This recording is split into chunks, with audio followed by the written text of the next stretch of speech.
বসো না এখানে, ওঠ, বসো বসো। তুমি কি নার্ভাস? হোয়াট? জিজ্ঞেস করছি তুমি কি নার্ভাস?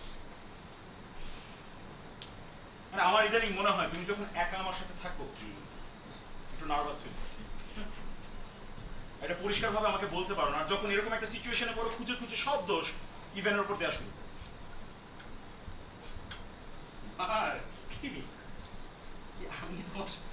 আমি তোমার সাথে নার্ভাস ফিল করি আমার সামনে? হ্যাঁ, ওর সামনে। হ্যাঁ, আবার এটা বাকি বলতেও পারি আমি দোষ দিই ইভ্যানের উপর। না আমি বলছি না, একটা ফ্যাক্ট আমার মনে হয়।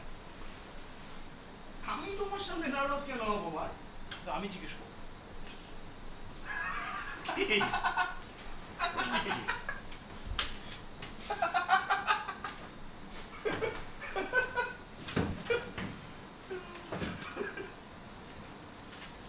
It's true. ওর সামনে একটু নার্ভাস ফিল করি, it's true, কিন্তু কেমন যেন করছে না।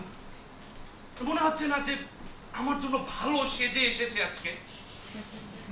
আমার জন্য তো ভালো সাজতে হবে না তোমার বার। এটা কি অ্যান্ট্রিওসের জন্য?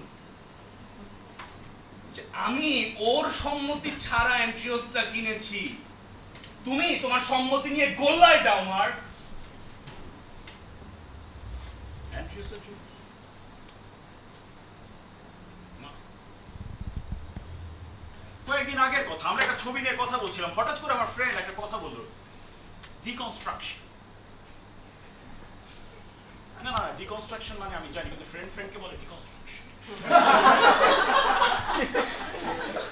আমি শুনে না শোনার ভান করেছি, বললাম আমাদের না বয়স হয়ে গেছে স্যার, সব বাদ দাও। আমার গায়ে তুমি নিজেকে কি মনে করো বলুন তো? আচ্ছা তুমি বা নিজেকে কি মনে করো?